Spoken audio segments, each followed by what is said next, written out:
Hello and welcome to another episode of Danarchy. Today we will take out the mighty Moss, or the Mammut was the original name given to it by Ferdinand Porsche in 1942, just so you guys know. Then it was called the Mausa, which means little mouse. I believe I'm pronouncing that correctly. I have no idea. Don't quote me on that. Later in 1943, it was fully decided on that it would be called the Mouse. This vehicle was 188 tons. It had the DB517 diesel, or 12-cylinder diesel engine in it that supposedly made around about 1,000 horsepower, about 3,000 RPMs. In real life, this vehicle supposedly could only go 13.8 kilometers an hour, or 8.1. I don't know. My math isn't that good. It's other in-game stats, which are probably what you guys are actually more interested in. So we'll skip the history. It has 200 millimeters of frontal hull armor, I believe. That includes the lower glacis? Yes? No? Yeah. I have no idea. I'll have to look. 180 for the side, which is absolutely freaking amazing. I absolutely love that, because if you sit at any kind of angle, you're almost impenetrable. The only problem is with the turret, it has 220 frontal turret armor, 200 side, and 200 back, right? So like, this is going to be pretty good, which, by the way, I forgot to mention, it's 150 for the rear hull, which is still a lot of freaking armor. But the only problem is right where that bubble is, and right where it's flattest on the turret, is very pennable in the game. That is usually how you will die. Otherwise, you'll obviously get swarmed from the sides, back, side of the turret, so on, because you're freaking slow, and your turret's slow. It's got pretty good pen values, honestly. At 100 meters, it's like 264, I would like to say. 500, it's like 237-ish, and then I think it's 207 at 1,000. I don't know. I haven't had the tank long enough. Usually I memorize the stats on my tanks. Are we playing with the Russians? Yes. Okay, good. Get a frickin' turret over here. Or not. Okay, so as you can see, it's the, I don't know, it's not the same 128 as on the Yag Tiger. I know that. I think it's I believe it's a different version.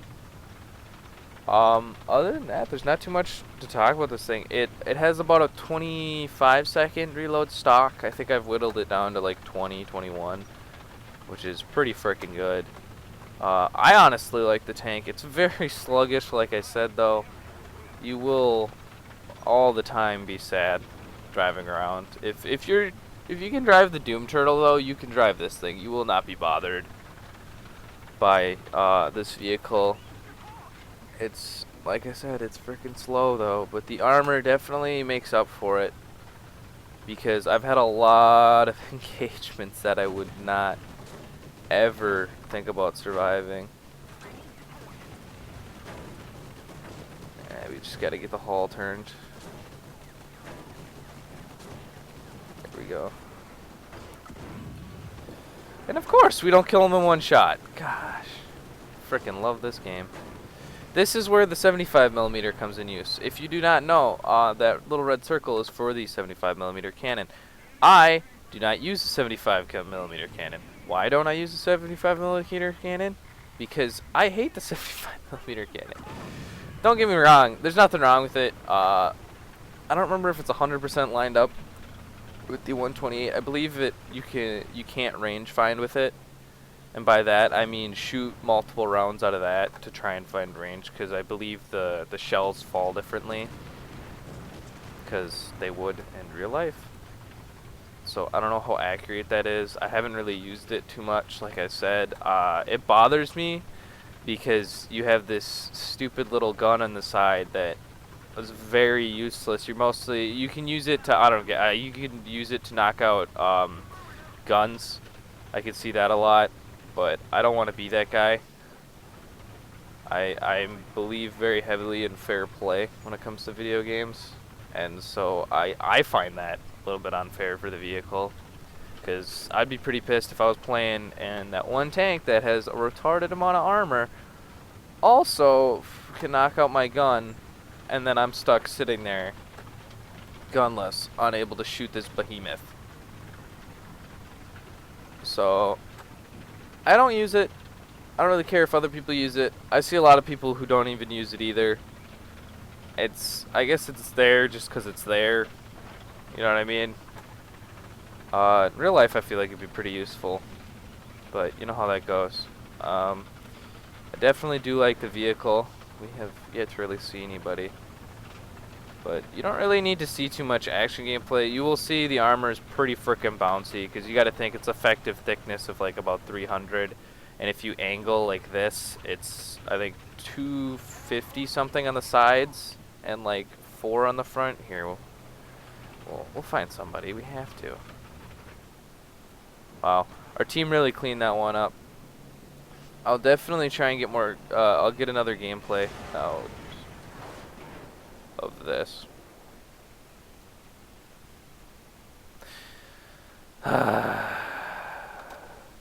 See, that's the stuff that makes me sad, is like, you hear the bomb coming too. Like, I really like that they give you the warning about the bomb. But you can't really dodge it in the tank most of the time. I don't know about you guys, but like maybe the lower tiers or some of the medium tanks can sometimes get away from bombs. I really love the people who put delays on their bombs so they hit the ground and then they delay really bad. And it's funny because it's like you're sitting there staring at this bomb, you know what I mean, that's on the ground, trying to get away from it. And it's just, I find that funny. But I honestly don't think it's the same 128. What I've noticed, they shoot different rounds too if you look. So I do definitely believe that. The 128, I don't remember if the Moss, I don't remember what its other round is. I don't remember if it's some kind of AP something. Or ballistic cap something, but it's, gosh, what is it? I'm gonna have to check what round that is, because there's definitely another round for it. But as I was saying, the planes are annoying in that fact when they delay, because it's sometimes you can get away, sometimes you can't. But it's kind of interesting to see that people put delays and then dive bomb, because they're kind of just lowering the chance of getting a kill. But whatever they want to do. Or maybe the most of the time I see that is people who are high altitude bombing. Or I don't even know why you put a delay on them. Huh. I don't get the diffuse delay, because if you drop them, and what is the point of having them delay on the ground? Maybe, I guess if you're trying to hit like maybe a moving target, and you just drop it like in front of them a bunch, and kind of hope they drive into it, maybe? I don't know. I don't see the point in that. Somebody frickin' tell me. Throw it in the comments if you know. Make me look stupid. But I'll definitely have to get a real gameplay of the Moss out.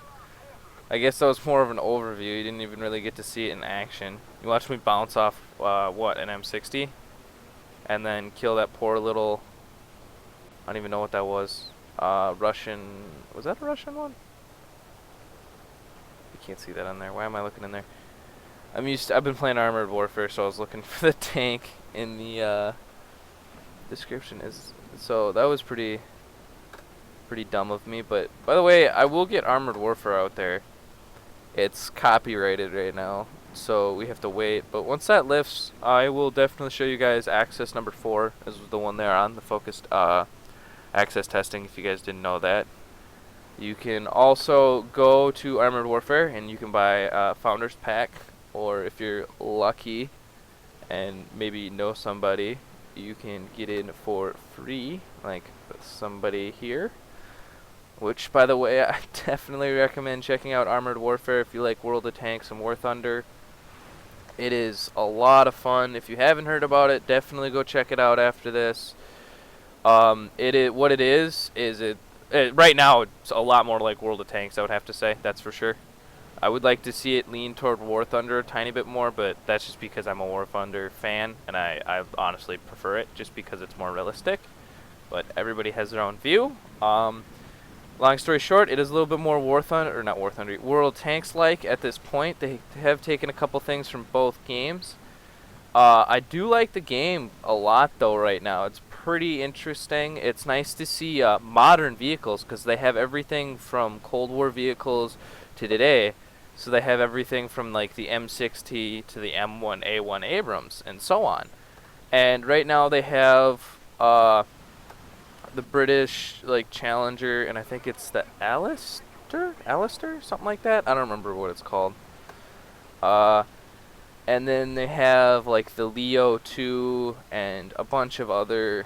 No, they don't really have a bunch of other. And then they have 5 class divisions, like all tank games. Or not all tank games, but they do have the medium, heavy, blah blah blah, to artillery. And now the artillery is actually really interesting in that game because they took how fast firing modern artillery is, and they kind of changed that up. And they made it so that you kind of fire in bursts, right? So you load your, I guess, salvo. Or not your salvo, your... I don't remember what it's called when you fire them individually. I don't remember. Whatever. So, pretty much long story short, you shoot, or you load a big amount, and then you fire a bunch of little shells that don't do much damage. And really, it's nice because it also gives you a little warning right before the artillery gets close to you, and so you can get out of the way. And so that OP artillery that used to sit in the back of the map and just frickin' throw huge high damage shells one-shotting tanks isn't a thing. And another really interesting thing is that the artillery piece, when they shoot, only other artillery pieces can see this, by the way. The enemy artillery pieces can see a ping on the map, like it pings outward. It's not like a very narrow ping, right? But it pings the map. I like how I go on this rant. I'll finish this story for you guys too. So it pings the map where when you fire, so you have to move. And if you don't move, the second ping from your fire will narrow down. And I don't know how many fire or how many shots you have to take before it's narrowed down because I haven't had a chance to really play the artillery yet. But it's very interesting because it pings the map, and that way you have to keep moving as artillery, and you can't just sit in the back of the map, drinking your tea, shooting your giant high caliber gun. And don't try and defend yourself, artillery players. I know you do this because I've done this myself. But thank you for watching. Check out Armored Warfare, comment and subscribe. Hit the like button if you actually like it, because anything to know that you guys like what I'm doing to make sure that I can keep putting it out.